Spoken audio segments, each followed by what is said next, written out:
ପାଟଣା ଦୁଇ ବାଇକ୍ ମୁହାଁମୁହିଁ ଧକ୍କା, ଜଣେ ମୃତ ଜଣେ ଗୁରୁତର। ଢେଙ୍କିଗୁଡ଼ ପାଟଣା NH 220ର ମଙ୍ଗଳପୁର ଛକ ନିକଟରେ ଦୁଇ ବାଇକ୍ ମଧ୍ୟରେ ମୁହାଁମୁହିଁ ଧକ୍କା ହୋଇଛି। ଏଥିରେ ଘଟଣାସ୍ଥଳରେ ଜଣେ ମୃତ୍ୟୁବରଣ କରିଥିବା ବେଳେ ଅନ୍ୟ ଜଣେ ଗୁରୁତର ହୋଇଛି। ମୃତକ ବ୍ୟକ୍ତି ହେଲେ ତୁରୁମୁଙ୍ଗା ଥାନା ଖୁଣ୍ଟାପଡ଼ା ଗ୍ରାମର ଶକ୍ତିଭୂଷଣ ବାରିକ।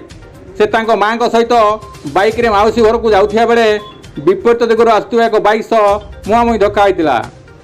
ଉଭୟଙ୍କୁ 108 ଆମ୍ବୁଲାନ୍ସରେ ପାଟଣା ଗୋଷ୍ଠୀ ସ୍ୱାସ୍ଥ୍ୟ କେନ୍ଦ୍ରରେ ଭର୍ତ୍ତି କରାଯାଇଥିଲା।